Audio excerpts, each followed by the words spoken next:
So we're going to debrief. So just a little etiquette reminder, you can share your process value, but not the one that your clients or your fellow coach colleague / client had. So to share yours if you'd like to. So I'd love to hear your thoughts as a coach and a client. Who wants to share first on what that was like?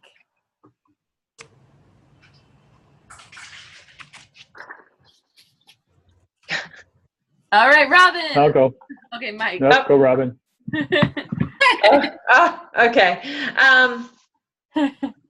It was good. I actually, it was kind of funny. I actually asked Kellen if my values sounded like good values, which was kind of like odd. I know.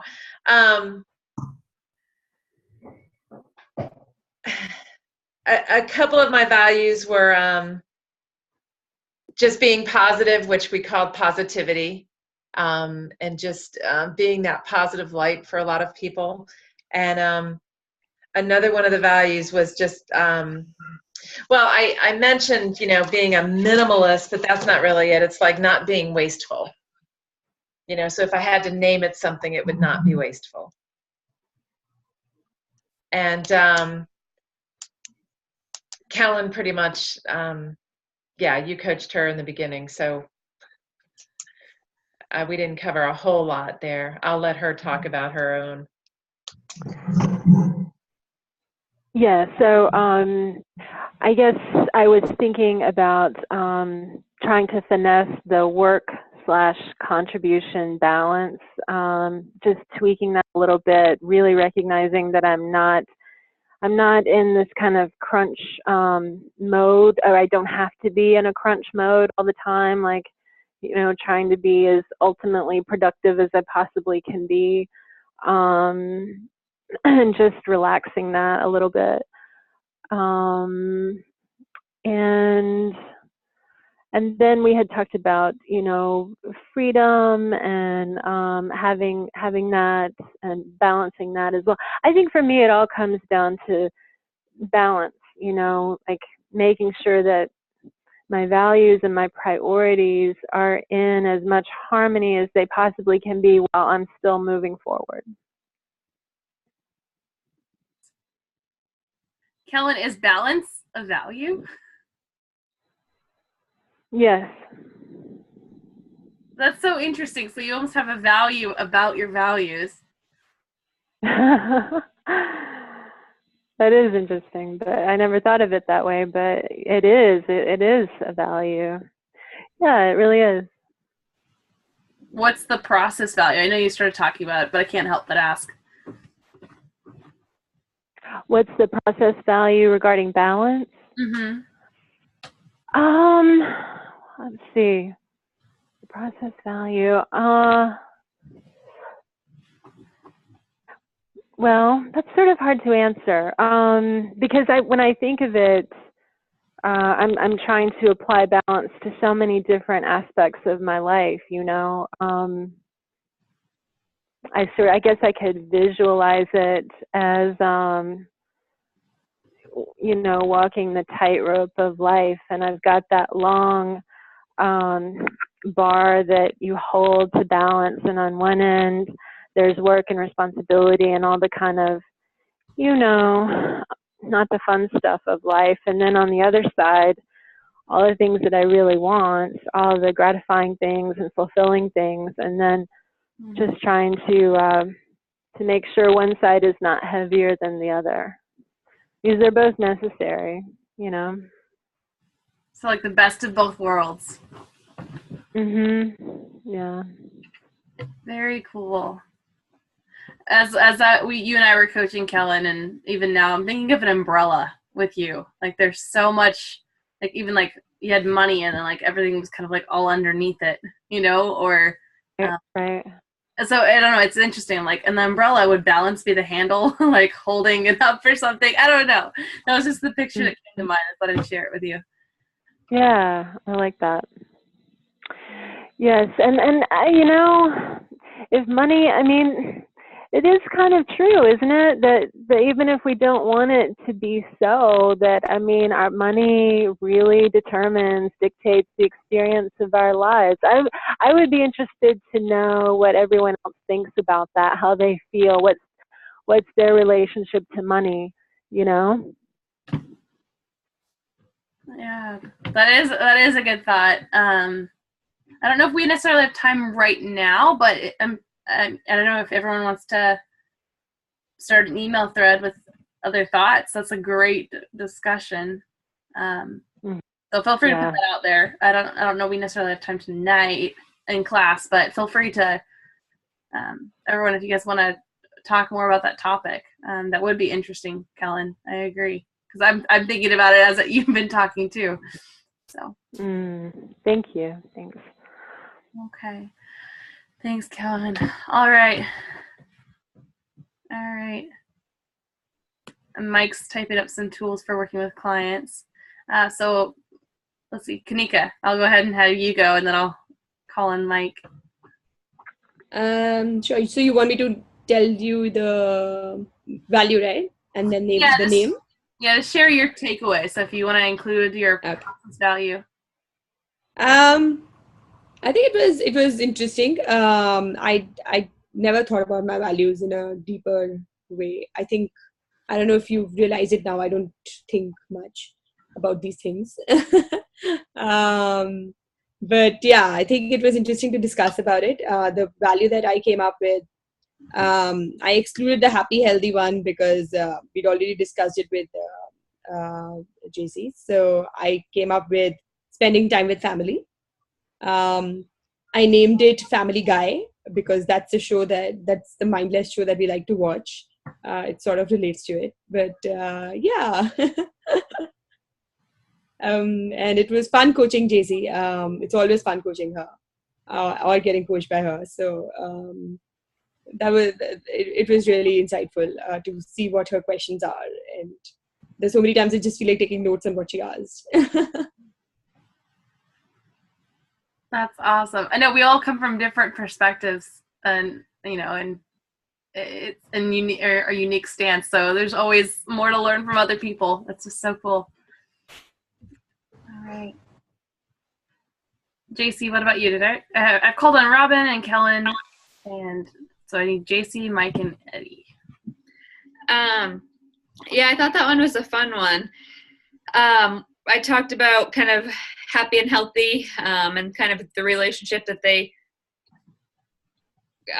have in my life. They're very interdependent. I can have one without the other for a short time, but I can't maintain it. And for me, that really just meant like being mindful, living in the moment, having connections with people around me and my environment. When I'm able to live like that, I feel a lightness, and I'm motivated. I don't have to be happy all day, every day, but I want to be happy at some point every day. And I know having healthy habits definitely helps set me up for that. Very cool. So it sounds like when I hear you say set up, it sounds like you have a system or a structure to help you do that, doesn't it? Yes, very type A. So I love my systems and structures. But Kanika and I talked about how, especially like going through this transition with my job, I noticed there was at one point where I wasn't happy and I was not taking care of myself, and it was a disaster. And so I figured, start pushing myself, be a little bit healthier, and that kind of builds up my happiness too. Very cool. Thanks for mentioning that, because I feel like values can be so connected. Like when we honor one, it helps honor the other. Yeah. No, and I mean, I felt bad, like even trying to ask Kanika, like if she could put hers in order, because hers were so related. Right. Well, it's like, what's the first one that's needed so that you can do the next one? Right. Thanks for sharing, JC. Thank you. And Mike, thanks for sharing those tools. Oh yeah, sorry, I didn't need to work on that while people were talking. Yeah, so great exercise with Eddie, had a lot of fun, talked about a really range of kind of life context from parenthood to work. And so through that, uncovered some good topic values that I think are primarily around presence and authenticity. And those kind of evolve nicely into the process values of just simply being myself as we go into this new coaching business. And instead of being, as a consultant, you tend to be a bit of a chameleon. No matter what the client asks you, the answer is always yes. Yes, I've done that. Yes, I can do that.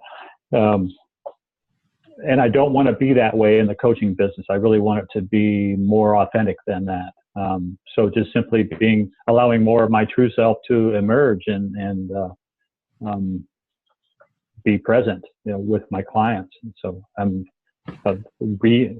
not that I was de-energized, but that discussion re-energized or added a layer of energizing to moving into this new career. So that was cool. So it has me really curious, Mike. How do you see Giggling Grandpa? So that was your future self. How is that going to fit into the business? Your sense of humor. Yeah, well, that's definitely an element of the authenticity. I don't know what that'll look like. I'm sure I'm going to have a lot of heart-searching conversations, no pun intended, with these clients.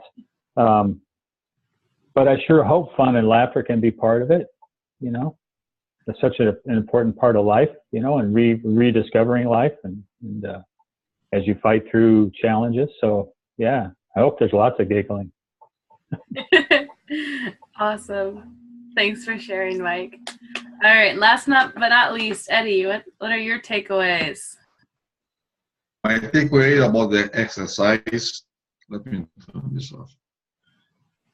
Better now. Are you there? Yep, we can hear you. Okay. My takeaway for this exercise is this is very powerful exercise to understand the human being, because when you understand the value for the people, you understand what they think about themselves. Make sense? Mm-hmm. Exactly. Okay. Yeah. That's the first step when I coach somebody is understand who they believe they are, what is the limited belief they have, and how I can move them for the next step. And clarifying the value is the key to understand people and to support people to go for the next step. That's so true, because if you know what's most important to them and why and what about that, then it can help them get out of their own way. Yeah. Thank you, Eddie. All right, well, this next part, we don't have time for the full session, because this second exercise could really it could be a whole other half hour. It could really go deep and go into a lot of different areas, like I'm sure you guys noticed. So just like JC already has a system for her value, I want you guys to kind of pick up at not the first step, but maybe looking at a value they want to be honoring and brainstorming, do they have a structure in place, or do they have one they want to maybe modify that'll help support them to really honor that value, or something else that they want to do to honor that value. So kind of pick up where you left off, and look at that value. You can look at decision points. So when do you notice it's the most difficult to honor your value? What could you do differently in that moment of making the decision? What would make the difference? So you're not going to be able to do the whole second part, but just really explore. And if you get an action step, great, but more kind of explore. Do you have a system, or do you want to create a system? And maybe the action step might be to just create a system, and then you have accountability. So just meet each other where you're at, but kind of move it where your current conversation, move it into action and explore that decision. Okay, when will you honor that value? How are you doing in honoring that value? right now. So that's where we're going to leave.